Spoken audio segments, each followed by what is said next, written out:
Okay, Inebri-arts, before we get into today's podcast, we're just going to mention our sponsor for this month, and the sponsor for December is the 2020 South Shore Food and Wine Expo that's happening right here in Plymouth at Memorial Hall. That happens on January 18th. There's 2 sessions. There is a 1 p.m. to 4 p.m. and a 5:30 to 8:30 p.m. If you're into food and wine, this is a place to go. You can sample a ton of different wines from a ton of different vineyards. And you can purchase the wine right there. There's a whole sheet you fill out to order what you want. And all the local restaurants are providing, not all of them, but a bunch of them are providing samples. And it's a great place to go, fun place to hang out. We've been recording there, I think, the past 3 years. 3 years, Fish? Yeah, that sounds about right. And it's a great time. There's plenty to drink. There's plenty to eat. So if you're looking to get tickets to that, you can go right onto Facebook and look up the South Shore Food and Wine Expo, and you can purchase tickets right through the Facebook event. Super easy. I'm looking at it right now. Like I said, it's a fun night, nice date night or a nice girls' night out. So thanks to them, we're going to actually be back there again this year recording. So if you don't have a chance to go, you can tune in the following week to the Old Colony Cast to find out what happened, and hopefully we'll get some incriminating interviews from some patrons who've had a little too much to drink. So check it out, the 2020 South Shore Food and Wine Expo right here in Plymouth. Thanks for listening.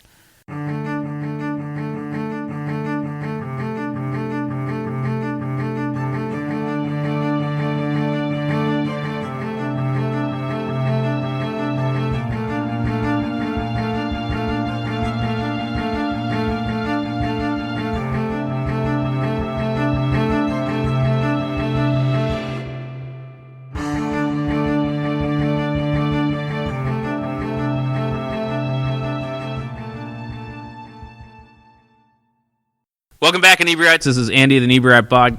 Jesus Christ. How many episodes are we in? Now, brown Let's cow. How now. Okay. It's 164. Unique New York. The Human Torch was denied a bank loan. Wow, I haven't heard that one. Isn't that one that he does from... I thought you were doing Weatherman. I was. Oh, yeah, isn't it? I don't remember that one. I'm pretty sure that's one there. Yeah. Tip my mic. I can't see it. Stupid screens. Better? This is all going to be on the podcast, by the way. Is it? Oh, sure, because that's how we roll.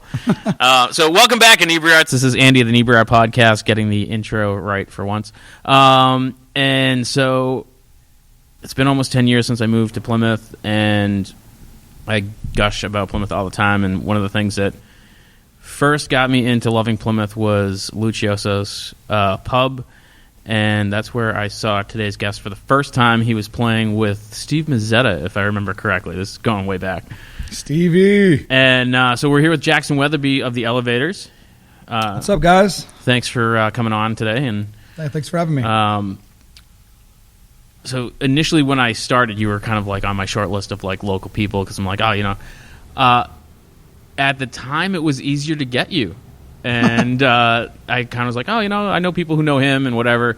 But you guys are kind of blown up. The Elevators seem to really be taking off. How does that feel? Is this kind of a surprise, or were you was there, when you guys formed, was there something where you're oh, this is it? So the group kind of started with Nick Asta, the drummer, and I had a conversation in a bar, and I'd been wanting to do a reggae project for a long time. And he was like, hey, we should do a side reggae project sometime. And I was so down. And from the start, we wanted to get people that were young and were definitely ready to tour, and didn't have a whole lot of things tying them down. Because we didn't want any excuses when it came to the time of we definitely wanted to go and tour. And we wanted to blow this thing up as big as we could. And so, yeah, that's kind of... So you kind of put the band together to avoid those I have a 3-year-old, that kind of... Yeah, you know? Yeah. Because, you hear that all the time, is these bands will be we started to kind of, catch fire, and then, the bassist had a kid, right. And so we had to get a new bassist, and then, Right. That and leads some to of us bad have blood. kids in the band, but yeah. But we all take this seriously enough to consider it a career. And, it's really all just about goal setting and then doing whatever you can to achieve those goals. So obviously, you shoot for the moon, but you have realistic goals on the way up. Yeah. And so, just little things like trying to sell out like a local show. Or for us, we wanted to record an EP, and so we found a sick reggae producer down in Maryland in College Park for our first album. And we're like, let's just use him. And we drove down there, and we just did it right. And we got hooked up by a manager named Dr. Dread for a little while. And the next goals were like, okay, let's sell out a show in the city, and let's go on tour. So, we started renting buses, and we realized quickly that that's not cost effective to go to Verk Rentals and rent a bus for a weekend, and you come back owing money. And so then you're like, fuck, we need a... Oh, you're going to charge me for the mileage too? Yeah, right. Exactly. No, it's all in state, I promise. Yeah. And, so then a goal is like, let's buy a tour bus. And so then you go looking for old, utility vans. And then it becomes, let's buy a tour bus that runs. Exactly. Yeah. And then that tour bus that runs has too many problems. And you're like, man, let's get a tour bus with bunks and like something, we can cut down cost on hotel rooms if we can just sleep on the bus. And so now that's what we do. We sleep every night on tour. We pull into Planet Fitness, and half of us have the Black Card memberships where you can bring a free guest anywhere in the country. Yeah. And so we sleep in Planet Fitness parking lots. And then you like shower there. And we wake up in the morning and like get a workout in and shower again, and then we head to... But that's really fucking smart. Yeah. That's... Thanks. Well, it is, but it's like, you don't really think about... That's kind of the business side I think a lot of people just kind of miss. I've said it before, visual artists or musicians, they train and they learn their trade, but sometimes you need that kind of business class to be like, well, where can you save some money, Yeah, I mean, I don't have a business degree, but it just kind of seemed like common sense. Like, you start looking at the impossibility of touring, and you figure out ways to make it possible. Yeah. And like I said, it's just goal setting. Let's sell out some show in the city. So we sold out a show at the St. Clair last year. Yeah. It was like 5 weeks before the show, which is pretty big for us. Yeah. Okay. And now we're selling out the Paradise, which is on January 25th, and I think we only have like 150 tickets left. Oh, nice. And so it's definitely going to sell out Yeah. beyond a month early. And they're offering us like a second night, and so it's cool. And you set those goals, and there's also something like the avalanche effect, where when people kind of believe in you early on, and then you are achieving all these milestones, they want to believe in you more. Mm-hmm. And as long as you don't plateau, I feel like the avalanche just keeps going. And so for us, we're just working our butts off here to keep touring with other national acts. We just announced a cool tour with one of our heroes, Pepper. I don't know if you guys are Pepper fans, but no. So they were like, I always like to say when Bradley died, Pepper was around. They're from Hawaii, now they live in San Diego, but they kind of carried that torch. And I remember being in high school and like jamming out to Pepper and Slightly Stoopid, and just being like, man, it'd be so cool to meet these guys someday, and like I want to have a band like that. Yeah. And now we're going on tour with them for a national tour. So, looking back, if you had a time machine and went back to like Little Jackson, what would you tell them? Like, tell them just do your thing, homeboy, because it's working so far. But is there like a roadblock that's come along, or something that? I mean, of course, there's always like hiccups, but I would say that life happens, and life happening is what kind of makes you. But just don't ever give up on your dreams, but also be passionate and somewhat realistic of your dreams too. Like if you can't sing a lick or play guitar, shouldn't stop you from learning to play guitar and everything. But everybody has a dream and something they've always wanted to do and they've worked on. Yeah. And don't lose that, because I was 19 and I was almost getting signed to Universal Records, and I was like sitting in front of Jay-Z and L.A. Reid up in their offices, and I thought, they were just signing Rihanna, and Ray LaMontagne had just come out with like his album Trouble, which is one of my favorite albums. And I was wearing the shirt when I went up there, and all the A&R people were like, you got a good ear, man. That guy's the man. And I thought I was getting signed, and it fell through. And I played in local pubs and bars all around Boston, until I was like, 28 or something. And when we started the Elovaters, and it's been a lot of tremendous growth. But a lot of times during that, I was like, man, maybe I should stop being a full-time musician, because just playing in pubs and bars every single night can be pretty depressing. And you're working on your craft and you're honing your skills and you're writing songs along the way, but you never know when like you're going to get your shot. Yeah. And it makes me sad for certain people who I think are so talented and they give up, because it's like, man, it could have been tomorrow that you got your opportunity. Right. And also like that mentality of you never know who's listening in the crowd or at the little pub. Yeah. I mean, that's like a really good point, because I've always said it's like, you can go, we've done events, we've done things that have not been great. Mm-hmm. I don't want to call them failures, but they were fucking failures. I've failed so many times, dude. But like someone happens to be there and we'll be like, oh, what else do you guys do? Or, oh, you guys do this. Why don't you come to my place? And then, right. You fill another place. And it's like, another good thing is make sure you're networking the whole time too. Yeah. Just meeting people and remembering who they are and keeping in touch with them, and just I don't do it, but I probably should. Like even like sending like Christmas cards or like just like Christmas texts. Like, it's so hope funny. You're doing well. Like we're coming up on Christmas, and I kind of had that same thought. I'm like, man, do I send out Christmas cards this year? Is this like the year that I should? I wish I had like a book, a little notepad of like, people that I love, people that are influential, friends, and on things like that, I would just send out a text to each of them. Yeah, you know what I mean. And I don't, but I do network, and I do kind of work that aspect for the Elevators as best as I can, and it helps because the more people that you loop into your life and that are interested in what you're doing and you're interested in what they're doing, I mean, it's definitely not going to hurt. Yeah, it's easier to have people kind of promote for you when they like you. Totally, and it's easier to have people promote for you, period, because when you're shoving yourself down people's throats, it's not as palatable as when other people are talking about you for you. Yeah. Not be like, check me out, I'm awesome. Right. Yeah, doesn't sell. I know it turns me off all the time when I'm like hearing someone talk about themselves like they're the next greatest thing. I'm like, and sometimes they are awesome, you know what I mean? But my first thought is always like, okay, bud. You know what I mean? Right. Yeah, it's not... even if they are awesome, you still have that kind of taste of like... Let your work ethic and your product speak for itself a little bit. Yeah. And push it along the way. That doesn't mean don't hustle your ass off, but...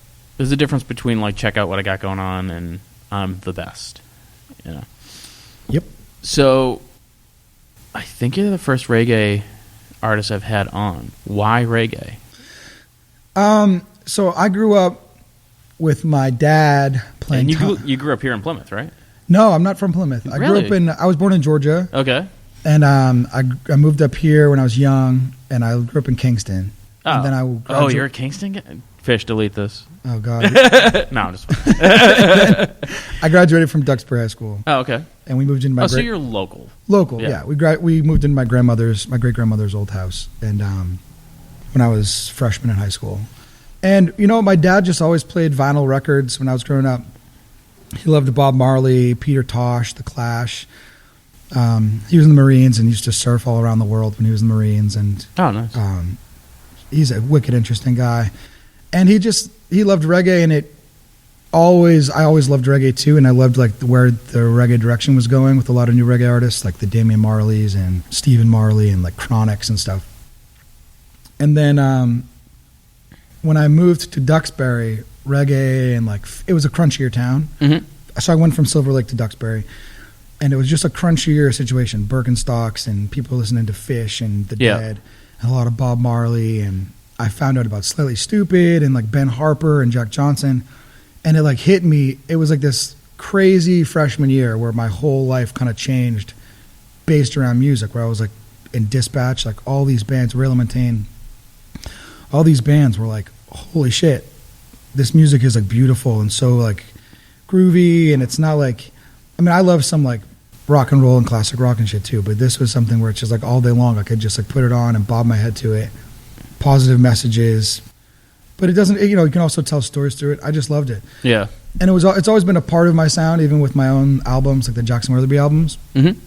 Part of creating the Elevators was kind of like making one identity for my reggae side that was in my head. Like, yeah, because I felt like I had too much I was giving to people with my own name.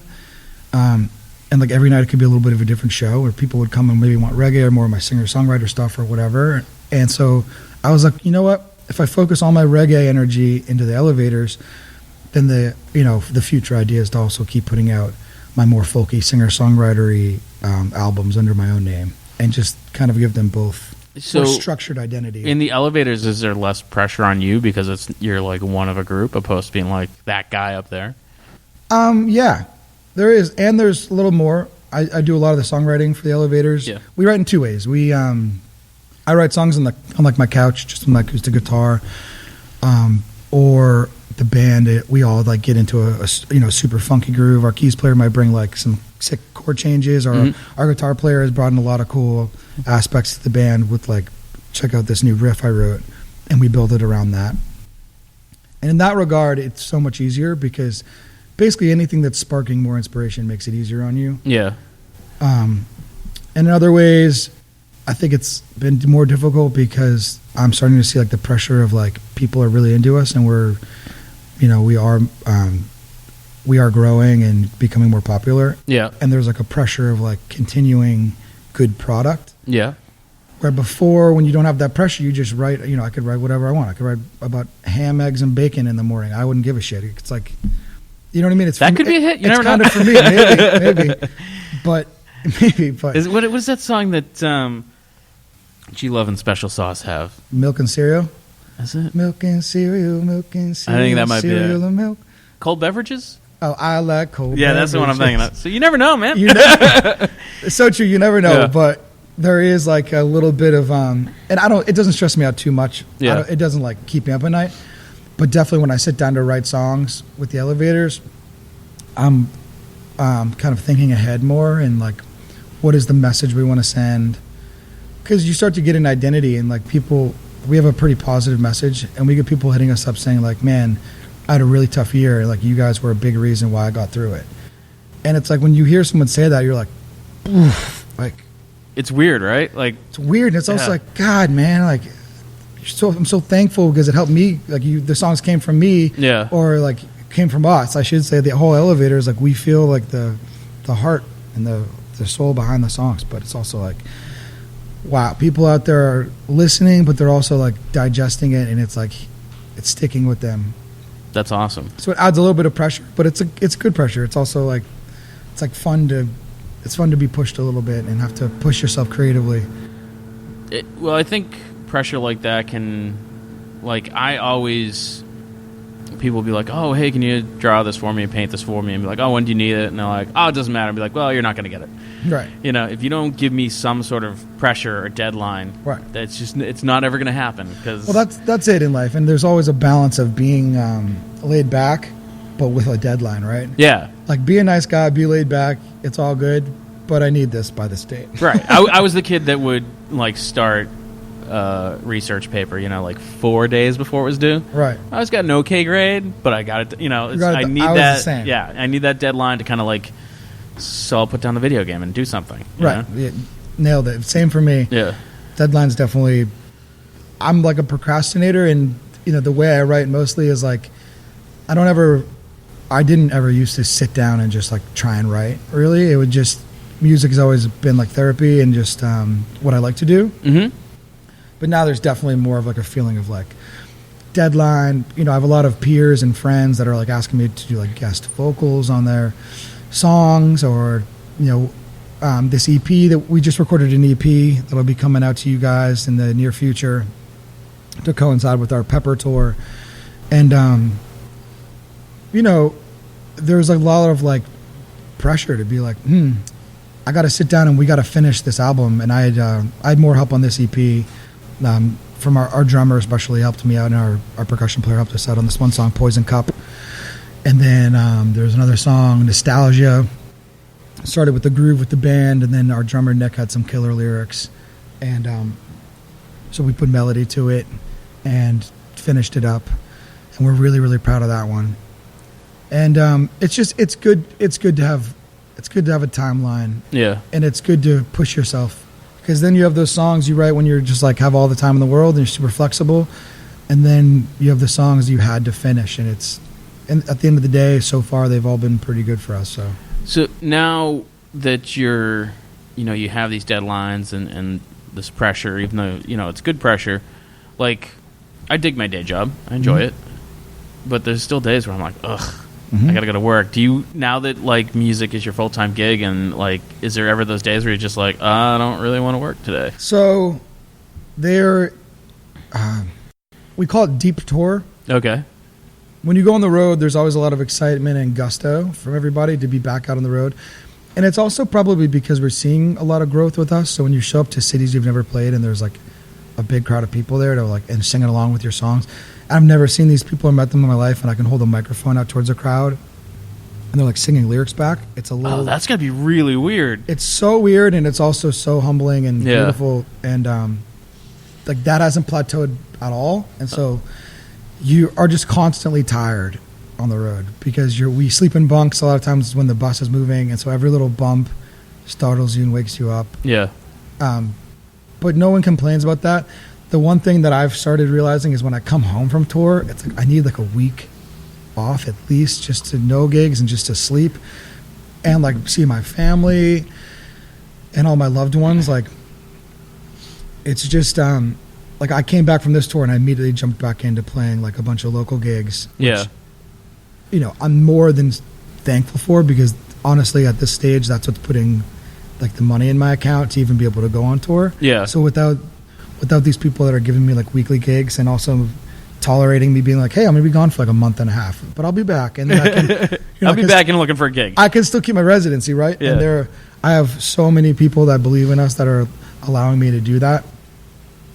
But it is like when I get back and I have to go and play like a solo gig all by yourself. Yeah. There's also kind of like you're on tour, you're on a high, and then you come home and you're exhausted, and then you go play a room with like 12 people. Exactly. And but at the same time, you're so thankful. And I've also been in the mindset where I can't complain about anything because I'm playing music for people. Yeah. And like my hell on earth would be like sitting at a desk, like, typing into like a graph, an Excel spreadsheet. Just and then clock in, clock out every day. That is like, to me, I'd rather go join like some hippie commune and like live out in friggin' nature and like, like have like days to myself than be like, that idea of life is, you seem like such a number. Yeah. You know what I mean? And just another ant in the colony. And that scares the shit out of me. Kind of idea. When you go on tour, how long do you go for? At least a month. Every now and then we have short runs, or like 2 weeks, but this last one was like a month and a half. And then I was home for like 16 hours, and I didn't even really see anybody. And you had 16 hours in between your tour and hitting the studio. Oh, okay. All right. Yeah. I'm like, that's not really a break. No, it's not. But it's kind of nice, like that in a way, it's kind of nice we got it done, because now we have a break. We have like some local stuff. We have the big show at Paradise in January, and then we have until like February 15th. We fly out to California for the One Love Festival out in Southern California, and then we come home, and then we go on tour with Pepper. That starts like February 20th, I think, maybe something like that. So we come home, we have like 2 days off, and then we go on tour with Pepper, and that'll be for about 6 or 7 weeks. 6 or 7 weeks, and that'll be the longest tour we've ever been on. Yeah. And are there points where you wake up and you're like, what fucking city are we in? Yep. What day is it? What time is it? Yeah. Because real life rules don't apply on the road. It's like, you get done playing and you get to a Planet Fitness at like 1:30 or 2:30, sometimes 3. And sometimes I can't sleep because you're like bumping around the bus. So I'll go in and I'll get a quick workout in a shower, and you go to bed at like 4 a.m. Then you wake up at like 11 a.m. and the bus is moving again. And when you get into that deep tour, like we have to call out on the bus, it's just all about load in, load out, rinse and repeat. And it's, you get to experience so much, but at the same time, it's almost like sad because I'm like, oh, I've never been to this city before. Oh, I saw no part of the city. Yeah. St. Louis. How are you? Later. You know what I mean? It's almost like a high-buy situation. Have you ever, and I'm sure, I already told you how I'm terrible with names. I could see myself being like, welcome St. Louis, or, thank you St. Louis, and they'd be like, we're Cleveland. Definitely. Yeah. It's happened to me, yeah. And I'm not good with that kind of stuff anyway. I should probably have, actually, our tour manager, Alex Crowley, shout out to Crowley. I should probably have him like write it down on our set list every night, what city we're in. Yeah. And like maybe something about the city. Wow, that's a good idea. So I can like, at least cheat it a little bit. cheat it, but also have them be like, hey, I know something about you guys. Right. At least, because there's nothing more embarrassing than saying the wrong city. Yeah. Because a lot of these people are like, we put up our tour schedule and people are like we're, for instance, on this next tour with Pepper, we've never been to Portland, Oregon or Seattle, Washington. And we have a bunch of people hitting us up like, we're so excited for the Elovaters to come to Seattle or Portland. Imagine the build-up for them. They're so pumped. They're like, their band that they've been into is coming to their city for their first time. And I get there, I'm like, what up, Chicago? We're in Seattle. They're like, fuck you. Yeah, why are you guys booing? What's the problem? Right. And it's nothing against them, but it's just deep tour. Yeah. But like I said, just, one thing that we're seeing a lot is we're meeting a lot of awesome people that are becoming more like family on the road. Our bass player brought this term called Jamly. Jamly, okay. Jamly, he's from an awesome band called Treehouse, and he's the biggest road dog of all of us because he's been on the road for like 9 years with his old band. Jesus. And then he joined our band. He moved up here from South Carolina, and actually our tour manager moved up here full-time from Asheville, North Carolina. He's actually how we got in contact with you guys because I met him at Soundcheck Studios. So. Oh, Crowley? Yeah. Oh, we just got a spot at Soundcheck. We keep our tour bus. Super nice guys there. I know. Yeah, such a great venue. I know. I love those two brothers. Yeah. And their families. They're awesome. They were doing Eric and Andrew, shout out. Yeah. We were doing they were doing a network event, and Jeff Rosen was like, "Oh, you should swing by." I'm like, "All right." Yeah. Jeff's awesome. Yeah. Oh, Jeff's. Wait, are we recording? I don't want to say nice things about Jeff on the record. I will. But I'm sorry, I didn't mean to interrupt. But that's how I kind of got in touch with you guys. Got his business card and went from there. Yeah. So how's that different from? I mean, at what point did you start having like a tour manager and you have a manager and? Man, like it just for us, it just falls into. It's like Crowley saw us play in Asheville, and then before we probably even really needed one, Crowley believed in us, and he was like, "I want to be your tour manager," and he's like, "I'm moving up to Boston." And I mean, I can't give Crowley and Link enough love for their bravery for doing that because I don't know that I could just move to another state on a whim and be like, "Gonna go try this out later." Yeah. And they did it with like both feet in, and they jumped right in, and so then we have a tour manager, and with the management. Now, does he have to stick it out on the bus too? Oh yeah, Crowley is the man. He sleeps on the couch. Yeah, yeah. So he, anyways. So then the management, we were recording down in Virginia for Defy Gravity, our last release, and Charlottesville, right around that area. We were in Louisa, and on our day off, our producer Danny Kalb, who we just used for this last EP as well. He's done a lot of cool stuff with like Beck and Ben Harper. Oh, nice. And he went and had lunch with Reed Foster, our manager, and told him who he was recording. And Reed was like, "Man, I keep hearing about this band." At the time, we were the Elovaters by then because we were originally the Cornerstone. Okay. But we got sued by some band in Austria who also had the band. Oh, really? Yeah, they had the band named Cornerstone. And they sent us cease and desist to like Spotify, and they took all our music down. Then we're like, man, we got to change our band name. So we changed it to the Elovaters. But Reed was like, I keep hearing about these guys. And I think he was like, just send me the tracks when they're done or whatever. And Danny did. And then Reed reached out to me. He's like, hey, would you want to put this under the Rootfire Corporation, which is basically a zero-interest co-op group that a couple of bands a year, it's really selective, but a couple of bands a year, they select an album that needs help, and they put a bunch of money behind it, but they don't give you any cash. They basically have all the they have the platform for how to make your album do well. Yeah.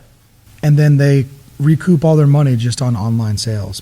So you get to keep like your physical copies, and then the minute they're paid back, they don't get any extra money. They just like ask for your bank account, routing info, and all the money just goes into your account. So it's like the most beautiful thing ever.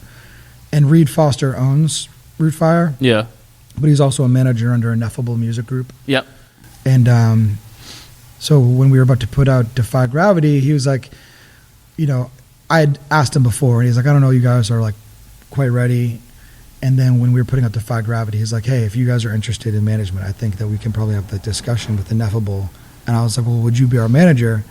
And he's like, yeah. And I started crying, and I was actually loading into my Monday gig at Waterfront Bar and Grill. Yeah. And I started like tearing up, and I was like, holy shit, like we just recorded an awesome album at an awesome studio with like a killing producer, and now we're getting signed to like Ineffable has always been my favorite label in reggae. Yeah. They kind of like create solutions instead of complaining about problems in the music industry. Mm-hmm. And then there you go. Then you have your manager, and we have a tour manager, and then we had we were lucky enough to have some people invest in us, and we got a tour bus, and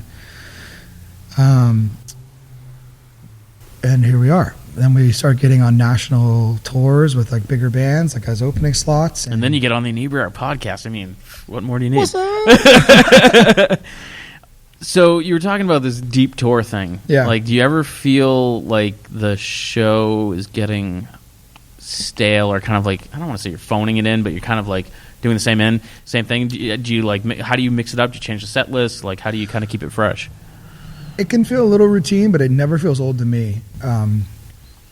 Because you're on such an adventure, and every night you have to have the mentality that this city hasn't heard this set before. Yeah.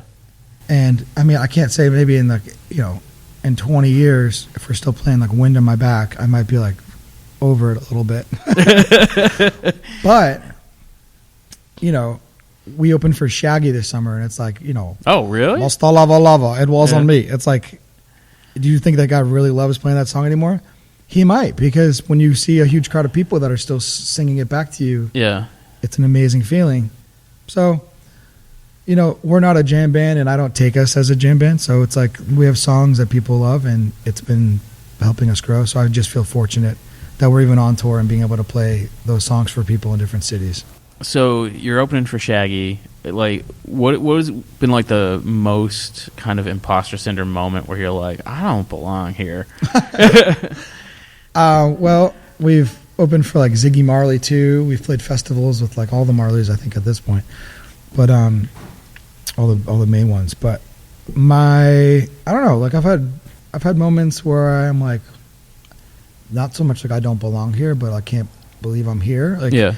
For instance, like Slightly Stoopid has always been one of my favorite bands, and like they shared our music video to our song Meridian on their fan page, which is a great video on their Facebook page. Thanks. And shout out to Joe McCluskey for lending us all those cars and everybody else. And they shared it, and they said, so nice, even Mama played it twice. And like Slightly Stupid's like a fan of like our music. That's awesome. You know what I mean? And like when we play, we open for them, and whenever we're around them, they like invite us on their tour bus. And I'm like on the tour bus, and like they know my name, and I'm like, this is so crazy. Because when I was in high school, I would have never thought, like maybe I'd meet them or whatever, I'd say hi once, snap a picture. But right, they're like, I mean, they know who you are. Yeah, and it's weird. It's super super cool. We have another band, Stick Figure, and I are from the same town in Duxbury, and he's blowing up. He's They like, sound really familiar. Do they have like a sort of locally famous dog? Did they do a beer? Yep. Am I like Coco? remember? Yeah, okay. I remember, and they did like with Wachusett Brewing. Yeah, okay, all right. So I'm not losing my mind. No. All right. And they're like one of the biggest reggae bands in the country. They just did a sick European tour where you have the same label, and the main guy on that, Scott Woodruff, is always advocated for me and been a big supporter, and I can't give him enough love. He was definitely singing our praises when the question was being tossed around, should we be signed to Ineffable? Yeah. And being on tour with him, we went on tour with him to the Midwest, and just playing like House of Blueses after House of Blueses after House of Blueses, and they're all sold out. And I'm like, man, like I knew him when I was sitting like freshman year in history class, and his brother was in my grade, and his brother like passed me this CD, and he's like, yeah, this is my brother Scott, you should check this out, Willie. And it's just those are big moments too. We're like, holy shit, like. And it also gives you so much hope, because it shows that like it is possible. Yeah. It seems impossible when you're younger, but it totally is possible. I had no idea Duxbury was such a reggae hotbed. I told you it's crunchy, bro. So what's next? Like, what's like your next big, like you said, kind of plan big but achievable? Like, what's your next? I mean, I don't know. They've all been kind of happening, so we haven't made like a huge. Like, I want to play Red Rocks. That'd be nice to play this year. That is a gorgeous venue. That's a big one. I'd like to have a really successful headlining tour, maybe selling out like 150 to 300 cap rooms across the country. That's a good starting point. If you can sell 300 person rooms across the whole country, you're on the right track for sure. Yeah. And then you set a next goal. I want to sell out 500 cap rooms across the country, and then like the avalanche effect is a real thing, like I said. But for now, I mean, like, I'd love to go on tour with Slightly Stupid. That'd be awesome. But I love Pepper so much, and we're going on tour with them, and that's incredible. So I don't know. We're kind of like, it's almost like we're moving faster than I can almost, like I'm barely keeping up. Yeah. You know what I mean? It's not like I have like a whole lot of lull time where I'm like creating like this master plan of what I want to do next. It's like, it's just, we're very fortunate. So it's more like, what am I doing tomorrow? Kinda. Yeah. Or where do I have to be? You know what I mean? Or fuck, I got to get back to these people's emails or text messages. Like, sometimes you just got to like shut it down for a minute. Yeah. And I always feel bad. I can't even do that without feeling guilty sometimes, because on a day-to-day basis, there's people that I need to get back to who I love and respect, and you know what I mean? So yeah, and you're like, I'll get back to him, and then 3 days. I feel like maybe I'm just in the thick of it. I'm in the thick of it, and it's just a day-to-day constant. And I think you need to do that in order to keep growing too. You can't have a whole lot of lull time. Lull time is not good. Like, you want to be too busy. So Thanksgiving roll around. We can't do much during Thanksgiving. We can't run events, and people are busy. And I'm like, I have like 4 days off and nothing to do. And everyone's like, oh, that's awesome. I'm like, that's fucking terrible. I'm like, I'm gonna be so bored. I don't know what to do. Yeah, I mean, I could use a week of just sleep and family time. But how long is it before you get bored? Where you're like, I gotta go do something. If I had a week of just nothing but sleeping and family time, I start getting the itch of like, okay, I need to go play a show, or I need to like start being proactive, productive. But I mean, I'm always on. Like, it's you when you're in a band, you're on tour, which means 24/7. Even when you're sleeping, you're on tour working. You're not sleeping well. You know what I mean? Yeah. So it's when you get home, you need to like recharge your battery a little bit, and but at the same time, you get used to feeling successful, which is an amazing thing to feel. It's really great to feel successful for yourself. Yeah. And so when you recharge your batteries, you want to keep feeling successful. So, right, yeah. You know what I mean? You don't want that to go away. Right. Yeah. How much has YouTube affected you guys? Is that something like you really, you got the new, I don't know how new it is now, but Meridian. Oh, yeah. That was last fall or something. It's been, I don't really know. We have analytics. Our manager Reed like loves to nerd out over like the analytics of things like Spotify and YouTube. A lot. I mean, we have like Meridian, another. We released it on another YouTube channel, and I think it has like 2 million views right now.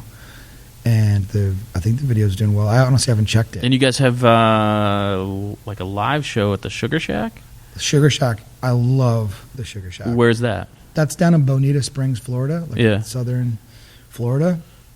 Everybody that works at Sugar Shack is so on point and awesome.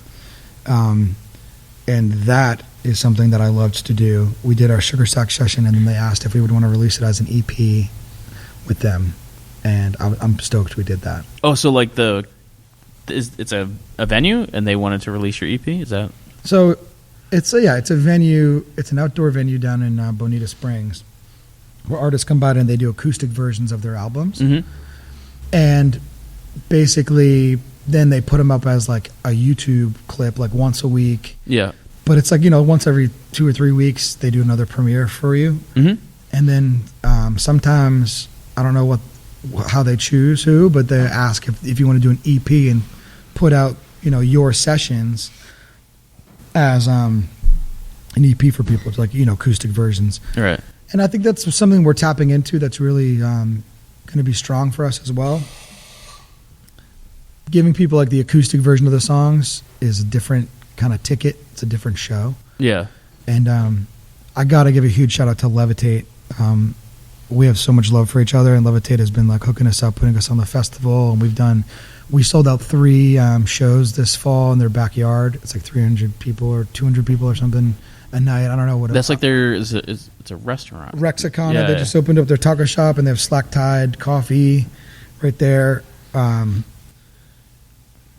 What the hell were we just talking about?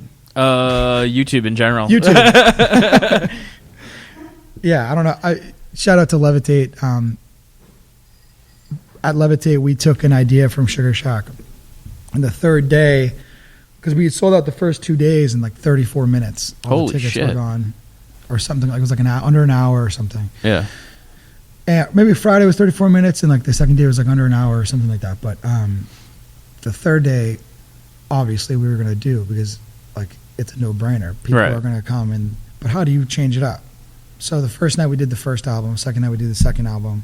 So what do we do for the third night to make it different? You could either play all the songs, like, you know what I mean? But I was like, let's do an acoustic day. Yeah. And they were like so on board. They're like, let's make it earlier.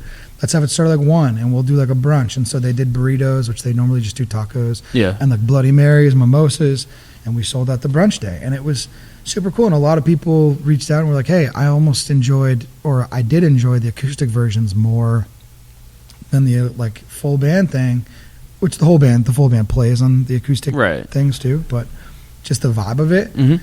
And so it's been opening our eyes to like, man, maybe people will enjoy that too. So, you know, if you sell at the Paradise, maybe we're also going to add another date on, and it'll be like a different lineup of, you know, bands, but like half the show will be acoustic. And Yeah. it just gives a reason for people to want to come out and see something with a different flavor. I mean, everybody wants to see their favorite bands, you know, play, but when it's something a little different. I remember one of my favorite concerts I've ever been to was Jane's Addiction at, I think it was in Worcester. Mm-hmm.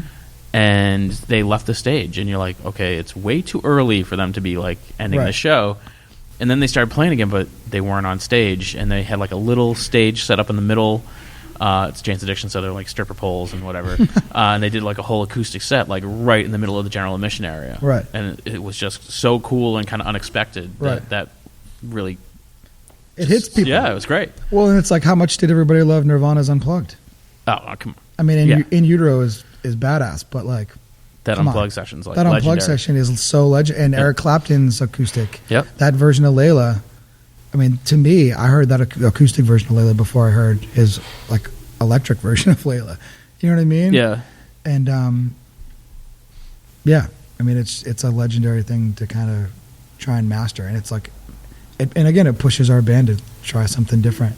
How do we play it a little different? So you can't just play the same thing you'd play electric. You know what I mean? Yeah. When you come up with ideas like that, is it kind of like a all or nothing thing? Like, does it go to a band vote? Like, how do you... I mean, we make the band a part of every vote. Yeah. If someone in the band has a good idea, and it's like kind of a no-brainer, it's just kind of a no-brainer. And in those situations, like, there's no better idea. Like, no one had a better idea, so we're doing it acoustic. You know what I mean?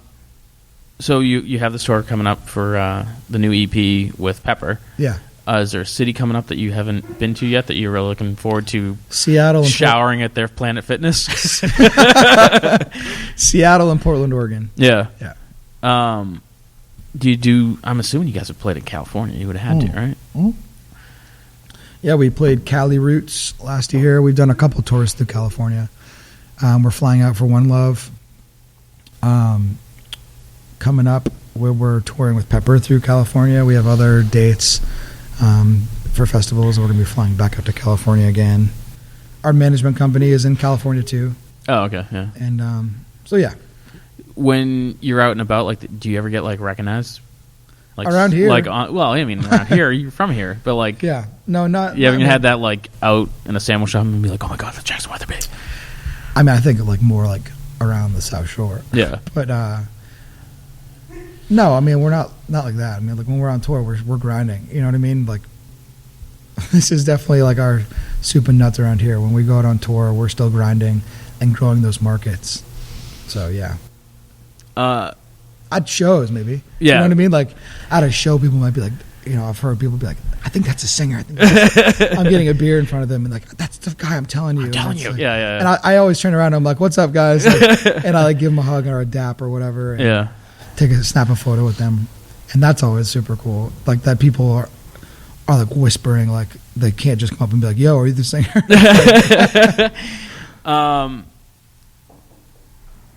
So, I mean, we mostly talked about like touring and stuff because that's kind of what you're in the middle of. But how did it all start? Like you talked about your father playing vinyl records and stuff. Is he musical too? Is his musical family or? No, I'm really the only musician in my family.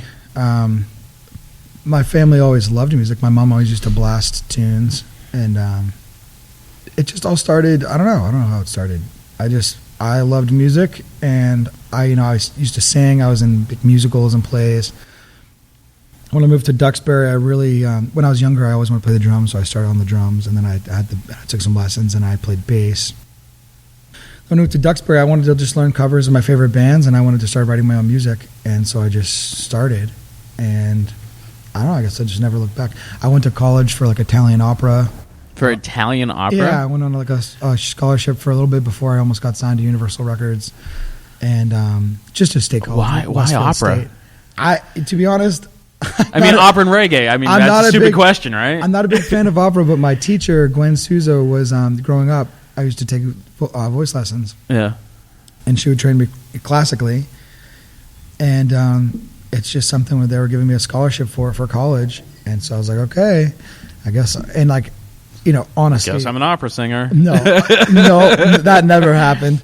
In my head, I was thinking like, okay, I can probably like get a lot of my gen eds out of the way. Yeah. While I'm on the scholarship for opera, and then just switch it over to business and like minor in music or something. That was like going to be my plan. Yeah.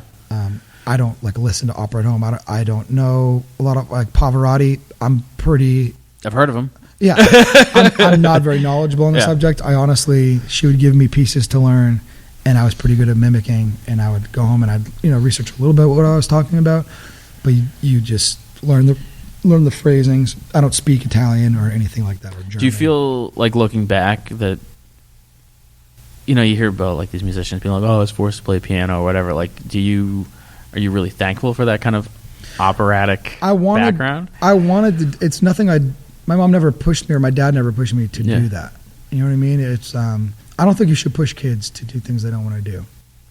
Maybe sometimes you should, but like as far as something like that's a passion, like a music thing, you should provide ample opportunities for them to fall in love with those kind of things and support them if they want to take lessons, or get them into lessons and see how they like it or whatever.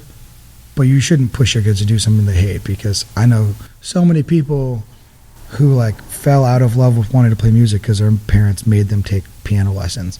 And like, friends who've never talked about it in their life, and they sit down and they play a piece by Bach, and you're like Brian, like, what the hell, you play piano? And he's like, I hated it. My mom made me take lessons my whole life. And I'm like, you're an amazing piano player. I'm like, what if he didn't have that whole like pressure and stigma about him? Maybe he would have like been creating some shit that people needed to hear. I don't know. You know what I mean? But it's that fine line between like giving them encouragement and kind of, I'm not saying making them stick, but kind of stop pushing them choking it down their throat. Yeah, pushing them through that day where they're like, I just want to play video games. Been like, it's and there's that healthy balance. Like, I have my son William, who's 6 years old. Sometimes he just wants to play video games, and it's like, nope, like, we're not doing that right now. We're gonna go do this, but find something fun for them to do instead. And of course, kids are temper tantrums and stuff. Oh, sure, obviously, but there's a fine line. Like, I had some friends growing up with who their parents made them practice for like 4 hours a day. You know what I mean? Like, and I'm like, what? Like, he's clearly not going to want to do this when he hits college later, and he has all the freedom without you like yapping down his neck. He's going to like implode, right? Right. Like, he's going to be like, no one's watching me, and I can do whatever the hell I want. Right. Those kids usually. And that's when they drop out of school, and like, you're like, what happened to him? Yeah. So you have a kid. Yeah. Is he showing inclination to music? Or? Mm-hmm. Yeah. Oh yeah, he loves to sing. Every time I pull out a guitar, he likes to come over. Since he was a little kid, he likes to take a finger and learn. Strum that, yeah. Yeah, and he makes little beats on the iPad. And oh, nice. But it's like, I'm not pushing it too much. I'm kind of like, letting it happen a little bit. Yeah. If he wants to play some guitar, like his little hands are starting to get big enough where I can maybe like teach him some chords. Yeah. You know what I mean? So, I was just talking about this the other day. My son on his first list to Santa, it was a couple of weird things, standard things, and then there was a hat and rock and roll. Oh my gosh. And it's like, do you want a CD? I just want rock and roll. And you're like, all right. Greatest answer of all time. Yeah, it's so great. And so what? Do you buy some Van Halen records or something? I think we bought him kind of like a mixed CD of like varied, classic rock stuff because it's rock and roll. Like you want him to kind of start with a variety. And I mean, the kid's very smart, and but he's always got that kind of love of music. He plays saxophone, right? But he does it because he likes to. Yeah. And like he's not looking as a career, but he's it's just fun for him. Cool. So, and he's getting too old now. It's crazy. I wish William would stop growing. It doesn't happen. I know. I've asked him repeatedly, and he's halfway through his senior year now. So, oh man.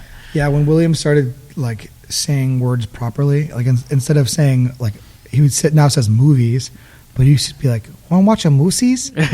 I'm like, oh, you're so cute, right? And now he's like, Dad, you want to watch a movie? I'm like, man, can't go back to when you were like, you know what I mean? I'll tell you the day that pissed me off the most was I used to bring him to the neighbor. She would like watch him during the day between the time I left for work and my wife would come home. And, every day he'd leave and be like, don't go! And like tears and, the kid thing. And then one day I'm like, all right, buddy, it's time for me to go. And he's like, all right, bye. I'm like, no, you get back here and cry and be mad that I'm leaving. Right. Yeah, it was, just pulled at my heartstrings. I'm like, it's just getting so old. And now he's 6 months away from being an adult. Yeah. It's crazy. That's why people always say, like, cherish those days. Oh, yeah, 100%. Because it's flip-flops. They need you so much, and they need snuggles and everything. And then one day they just don't. And you're like, wait a minute. I need it now. And then like 6 years later, you're like, I can't even program my goddamn phone, and like, give it to me. I hope I'm like one of those cool grandparents that like, my grandmother was the kind of lady who like, I didn't know what I was doing on my iPhone, and she'd be like, give it here, let me show you. Oh, really? She was badass. Oh, that'd be awesome. I hope that. I don't feel like that's going to be the case. I feel like I'm going to have to like bring things to my son's house and be like, I can't get it to work, and he plugs it in, and I'm like, oh, that's how okay, that's it. Right. Oh, so that goes there, right? But this has been so much fun. Yeah, thanks for having me, man. Like I said, we've met way back, and I've seen you around town. It's nice to actually sit and talk with you. So you're going to play a song for us, but like one song because you said you've been struggling with it. Oh, we have to talk about your miracle cure. For voice. This is like groundbreaking news. Okay. Well, I think you just need to come down to Dirty Water Distillery. And get yourself a big, sexy, neat. Or she makes a bachelor whiskey. Or you can get yourself a killer gin and wait, not gin and ginger. What is it? What am I drinking right now?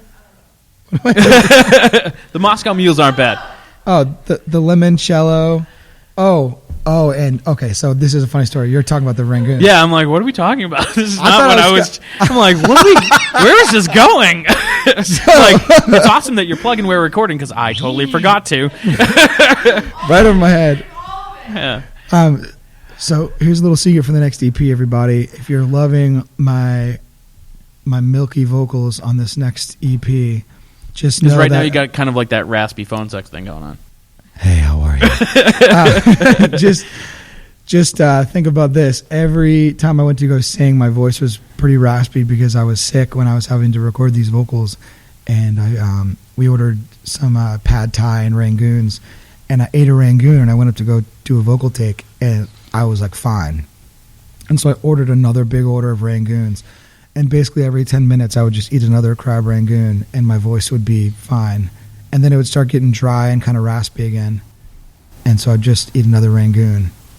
And so that's what got me through this next EP. I'm going to take up singing just so I can eat like a shit ton of crab Rangoon and be like, it's for work. And whiskey and ginger. Yeah, well, right. Drinking is not really something that I need to take something up to do. Yeah, I came back not feeling the best after a week of eating crab Rangoon every day. It's all right. Yeah. So what song are you going to play for us? I'm going to play our song off Defy Gravity called Gonna Shine. I'm playing it because it's the singer Brett, the bass player from Pepper. It's his favorite song by us. Nice. So as a tribute to the tour we're going on, this one's for you, Brett. And where can people go online to find out more? I'm assuming you guys just have a hit website. our Instagram. Just check out the Elovaters, Elovaters, theelevators.com. Instagram, Spotify, Apple Music, Tidal. Everywhere music can be found. Everywhere. And go check them out because they're coming to your town, probably. Probably. If you have a Planet Fitness, they'll be there. Bring us Rangoons. Thanks, man. Thank you.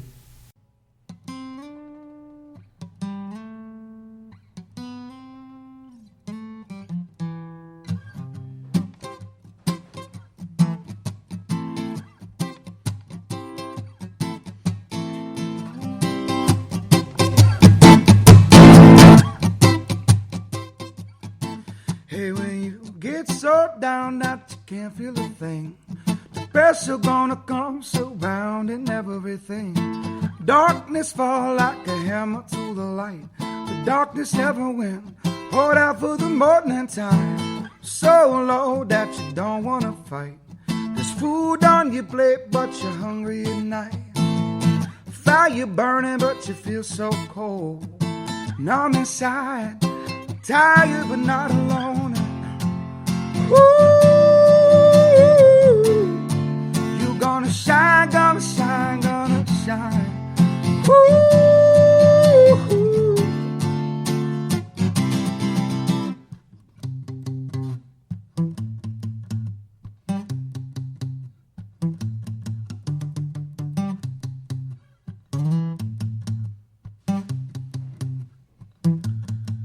Hey, when you wake up Sunday, but the engine won't run. Get a little money, but you can't have no fun. Fall asleep, but the day isn't through. Rock bottom, got nothing else to lose. Been fishing, but you can't get a bite. You can't tell if it's morning or night. When the days pass by, but the weeks are all gone. Sturdy up, no, it won't be long. Ooh, you're gonna shine, gonna shine, gonna shine. Ooh, you're gonna shine, oh, you're gonna shine. Ooh, you're gonna shine, gonna shine, gonna shine. Ooh.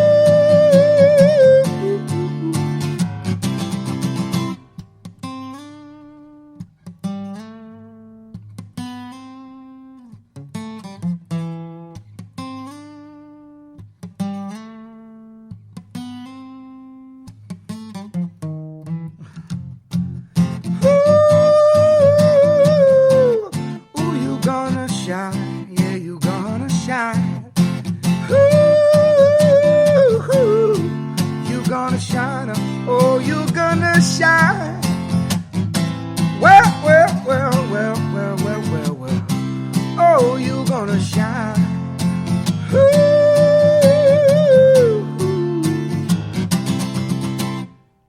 Okay, thanks for checking out the podcast. And don't forget to check out our other podcasts on the Inebri-art Podcast Network. There's the Bar Talk.